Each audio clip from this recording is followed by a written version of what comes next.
So guys आता आपण चालत जातोय. आम्हाला मंजिल भरपूर लांब है. रास्ते में बहुत कठिनाई है पर रास्ता काटते काटते जाने का है. पर रास्ता काटते नहीं, अच्छा रास्ता बनाया है. खाली ये ताई और ये हमारा भाई है. ओके, तो आपको थोड़ा सा आवाज़ आ रहा है अभी बारिश का. और ये देखो मौसम देखो गाइज, मौसम देखो.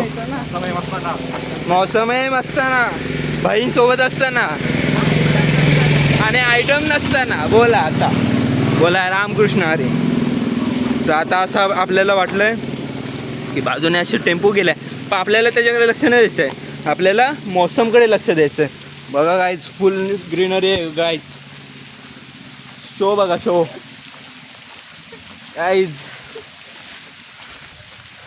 तो आता आमच्या आता पाय थोडेसे कमकुवत झालेले आहेत, पण नाही, एनर्जी इज मस्ट. पुढे दत्ताचं मंदिर दिसत आहे, आम्ही तिथं जाऊ, थोडीशी एनर्जी घेऊ आणि परत चालायला सुरुवात करू. तोपर्यंत जय महाराष्ट्र, जय हिंद, गणपती बाप्पा मोरया.